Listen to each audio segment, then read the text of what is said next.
네, 오늘은 소요일 문답 28문 공부하는 시간을 가져보도록 하겠습니다. 먼저 문을 같이 한번 읽어보겠습니다. 그리스도의 높아지심이 어떠한가? 우리 지난 시간에는 그리스도의 낮아지심에 대해서 배웠는데 오늘은 그리스도의 높아지심에 대해서 공부해보고자 합니다. 답을 같이 읽겠습니다. 그리스도의 높아지심은 사흘 만에 죽은 가운데서 다시 살아나신 것과 하늘로 올라가신 것과 하나님 아버지의 우편에 앉아 계신 것과 마지막 날에 세상을 심판하러 오시는 것이다. 예수 그리스도의 높아지심.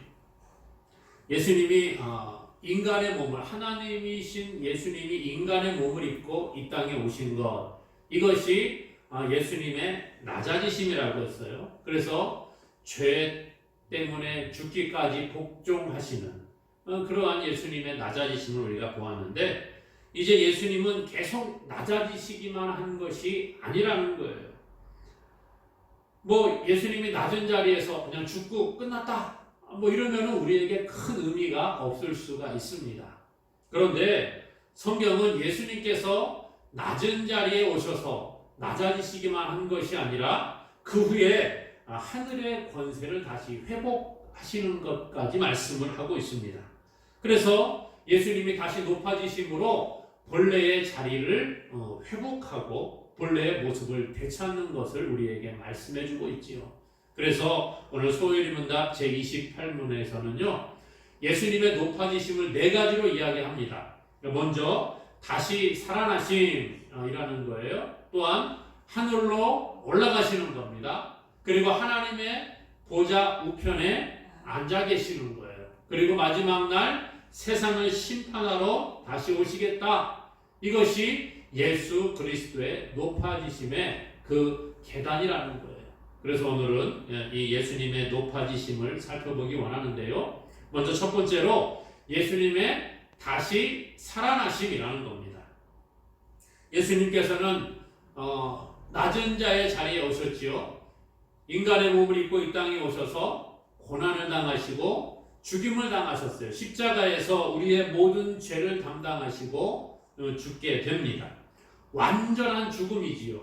그래서 성경에서는 예수님이 완전히 죽으시고 무덤에 장사 지내셨다, 그렇게 말해주고 있어요. 그리고 난 다음에 며칠을 계셔요? 3일간 무덤 속에 계시는 겁니다. 그 후에 3일 만에 예수님이 다시 살아나시게 되었어요. 고린도전서 15장 4절에 보니까 장사 지낸 바 되셨다가 성경대로 사흘 만에 다시 살아나사. 예수님이 사흘 만에 다시 살아나셨는데 이게 성경에 예언되어져 있었다는 것이지요. 그리고 예수님의 그 다시 살아나심은 성경대로 3일 만에 다시 살아나셨다는 거예요. 오늘 우리는 예수님의 부활이 역사적인 사실임을 믿는 자가 되어야 합니다.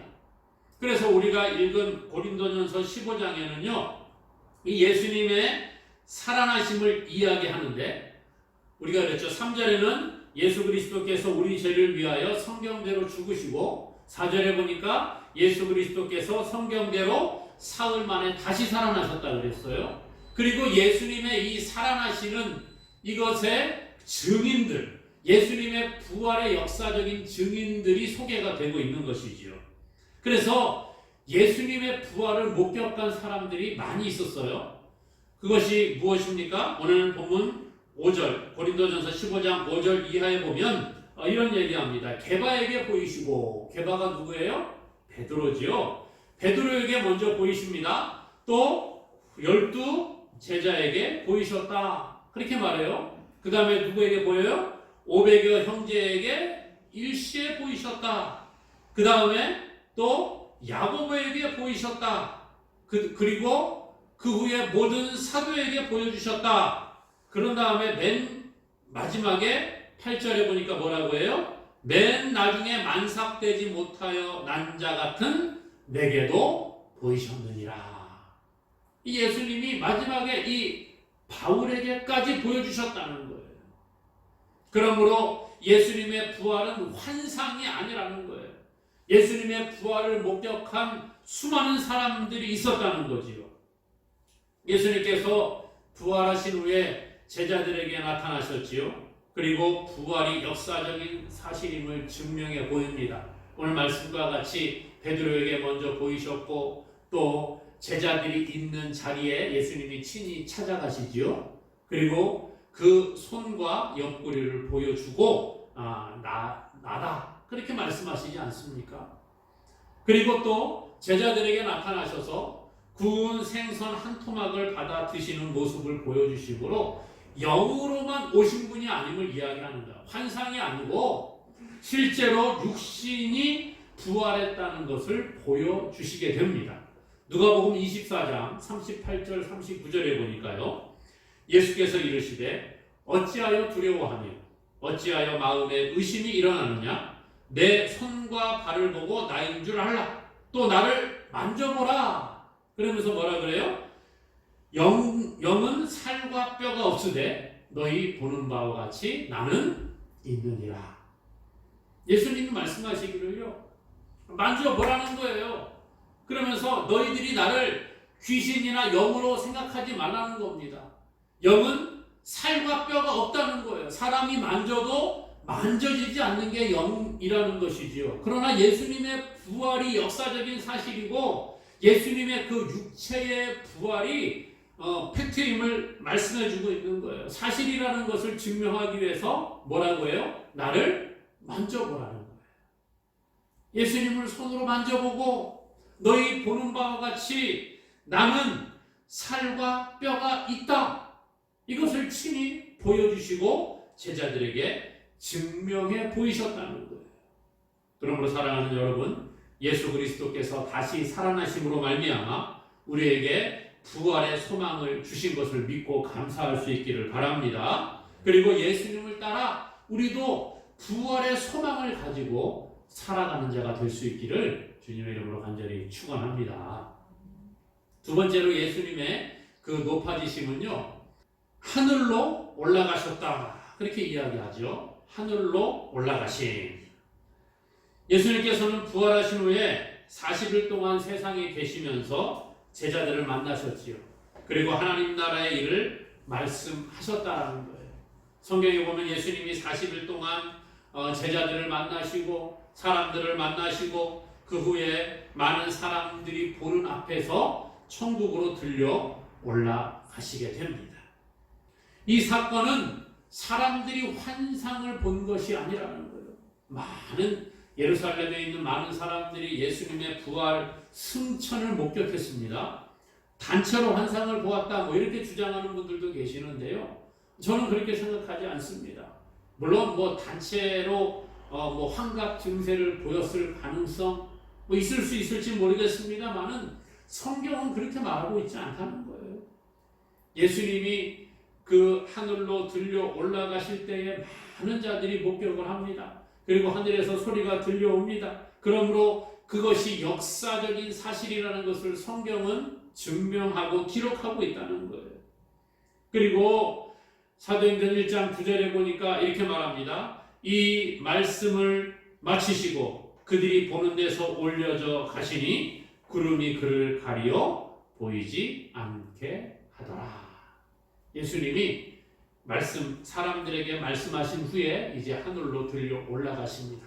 하늘로 쫙 올라가시다가 저 하늘 위에서 이제 구름에 가려서 보이지 않을 때까지 승천하시는 내용이 사도행전에 소개가 되고 있다는 거예요. 예수님은요, 이미 그 제자들과 함께 생활하실 때에 십자가 지시기 전에 예수님이 하늘로 가실 것을 말씀하셨어요. 그러면서 예수님이 내가 나중에 저 하나님의 나라 아버지에게로 돌아갈 텐데 그것을 너희가 알아라 그렇게 말씀하셨지요. 왜 가신다 그랬어요? 거기 요한복음 14장에 보니까 2절 3절에 이렇게 말합니다. 내 아버지 집에 거할 곳이 많도다. 그렇지 아니하면 너희에게 일렀으리라. 내가 너희를 위하여 거처를 예비하러 가노니. 무엇을 예비한다고요? 거처를 예비하러 가노니. 가서 너희를 위하여 거처를 예비하면 내가 다시 와서 예수님이 하나님의 나라의 아버지께 가서 거처를 예비하면 다시 와서 너희를 내게로 영접하여 나 있는 곳에 너희도 있게 하리라. 그렇게 말씀하시는 거예요. 예수님이 분명히 부활하실 뿐만 아니라 승천하셔서 하나님 나라에 가실 것을 말씀하시지요. 그런데 왜 가신다고요? 거처를 예비하러 갈 거다. 우리 하나님의 백성들이 거할 그 거처를 예비할 것이고 그 다음에 거처가 예비되면 내가 다시 올 것이다. 그렇게 말씀하셨다는 거예요. 그러므로 여러분, 예수님께서는 부활하시고 하늘로 올라가셔서 하나님 나라에서 우리의 거처를 예비하고 계시는 줄로 믿으시기를 바랍니다. 그러므로 오늘 우리는 예수님께서 부활하시고 하늘로 들려 올라가시는 것이 역사적인 사실임을 믿는 우리 모두가 될 수 있기를 간절히 소망합니다. 뿐만 아니라 또 예수님은요, 하나님 우편에 앉으시는 거예요.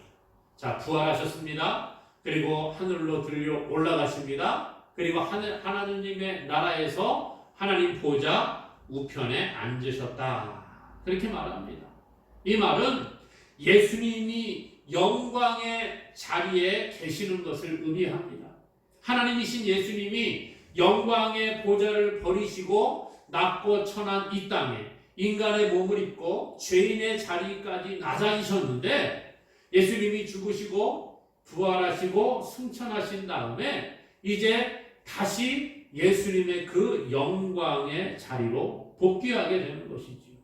이것이 바로 예수님의 그 높아지심이라는 거예요. 그래서 에베소서 1장 20절은 이렇게 말해요. 그의 능력이 그리스도 안에서 역사하사 죽은 자들 가운데서 다시 살리시고 하늘에서 자기의 오른편에 앉히사. 하나님의 능력이지요. 하나님의 능력이 그리스도를 다시 살리시고 하늘에서 자기 오른편에 앉히셨다. 이게 하나님이 하신 일입니다. 예수님을 다시 높여주시고 예수님이 그 보좌 우편에 앉도록 지위를 회복시켜 주셨다라는 거예요.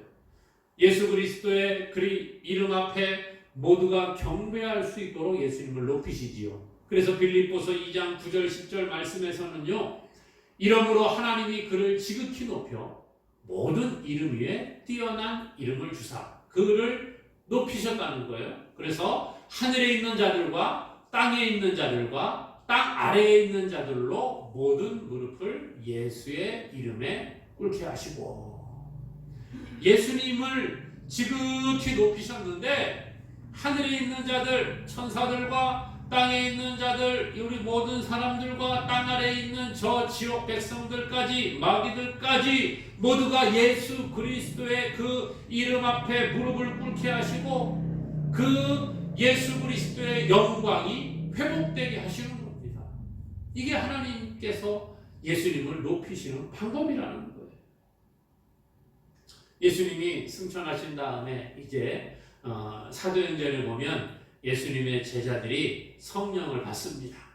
그리고 나가서 이제 복음을 전파하게 되지요. 그리고 예루살렘 교회가 점점 믿는 자들이 많아지게 되었어요. 그리고 난 후에 이 예루살렘 교회가 한 일이 7명의 집사를 세우게 되지요. 그리고 그 집사님을 중심으로 해서 구제하고 뭐 이런 것들을 하도록 하고, 사도들은 말씀과 기도하는 일을 열심을 내게 됩니다. 그리고 이제 스데반 집사가 가서 복음을 전하기 시작을 합니다. 그런데 재밌다 그러면 좀 뭐 어떻게 들릴지 모르겠습니다만은 사도행전에 보게 되면 그 앞에 베드로가 설교할 때에 사람들의 마음이 찔렸어요. 너희들이 죽인 그 예수가 하나님이요 그리스도다, 그렇게 말할 때 마음에 찔림이 왔다는 거예요. 그리고 그 사람들이 예수를 믿는 역사들이 일어났거든요. 그래서 베드로의 설교 때문에 마음에 찔림을 받고 하루에 3,000명, 5,000명이 회개하는 역사들이 일어났어요. 그런데 이 스데반 집사님이 복음을 전하는데 이 회중들이 스데반 집사님이 전하는 복음을 듣고 마음에 찔림이 일어났어요.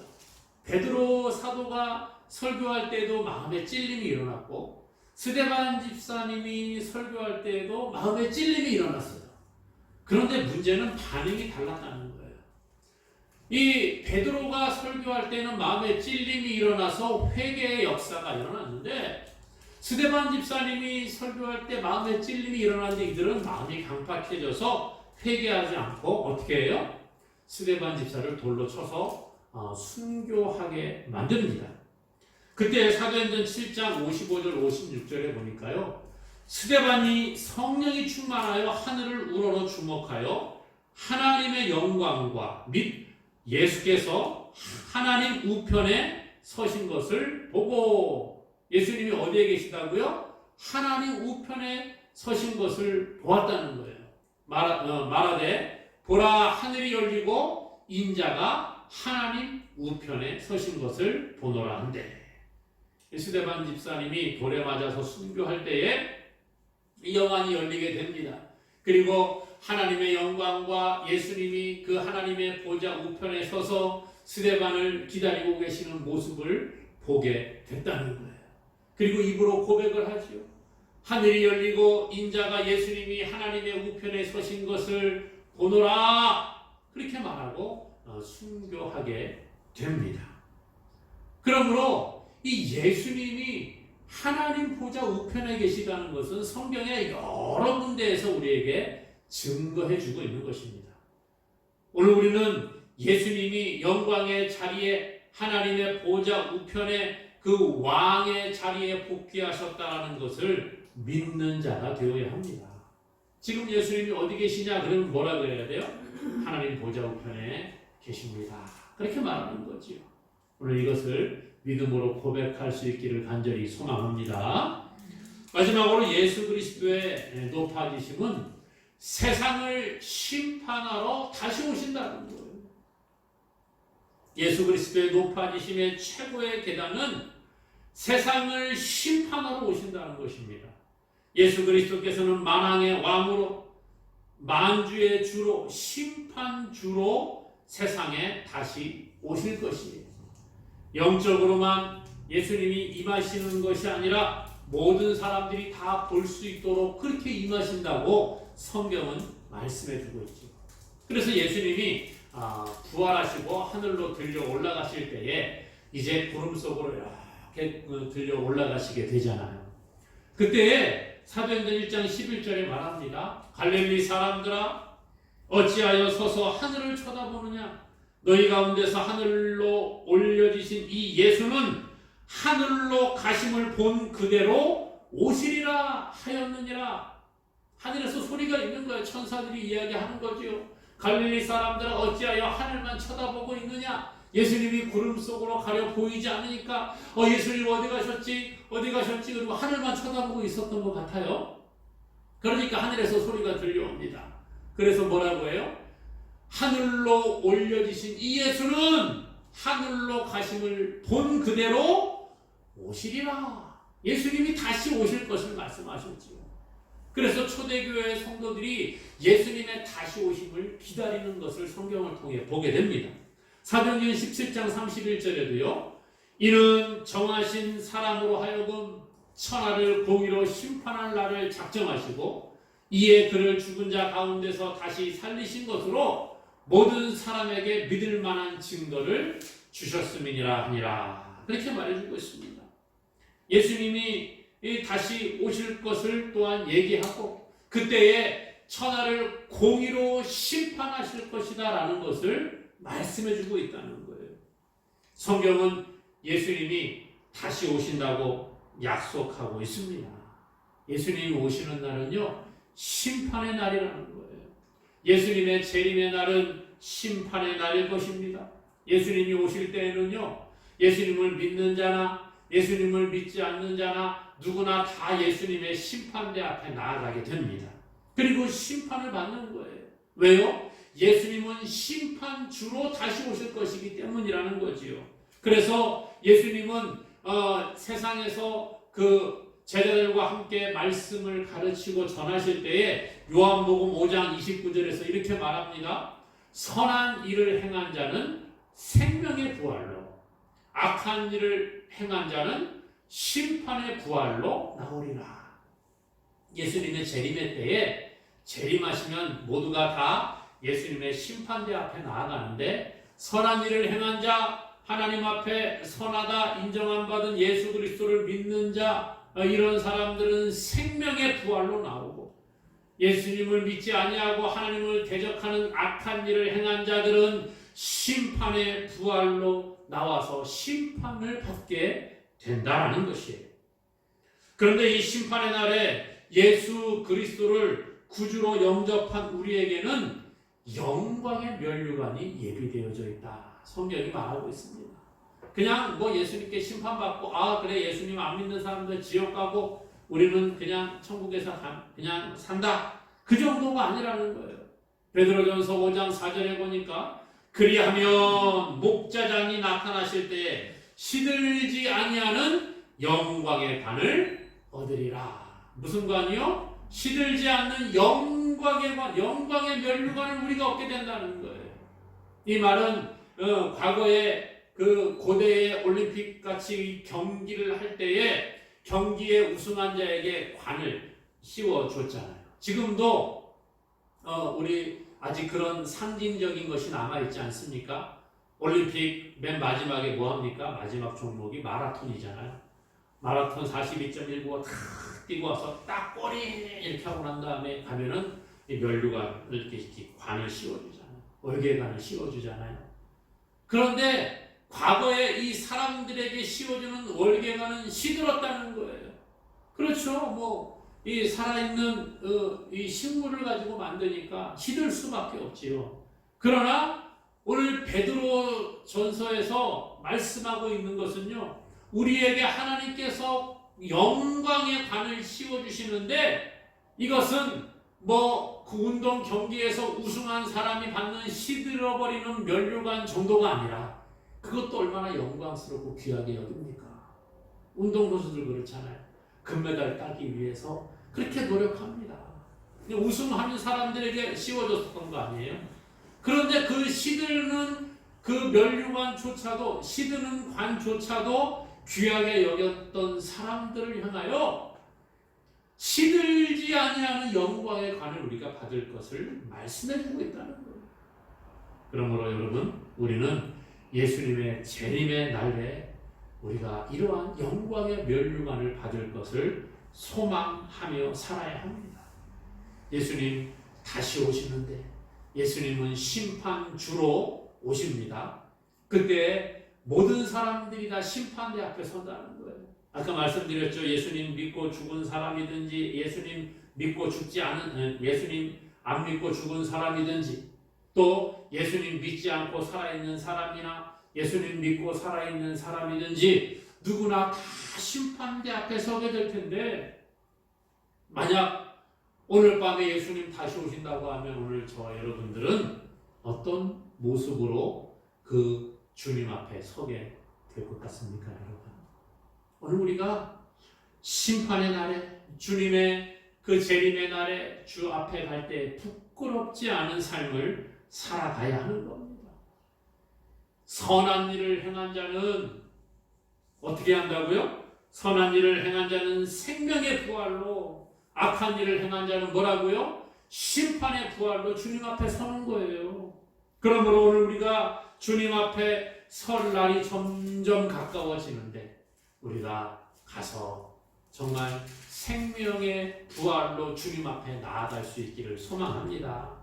주의 재림의 날에, 그 심판의 날에 우리가 주님 앞에 가서 잘했다 칭찬받고 영광의 면류관을 받아 누리는 모두가 될 수 있기를 주님의 이름으로 간절히 축원합니다.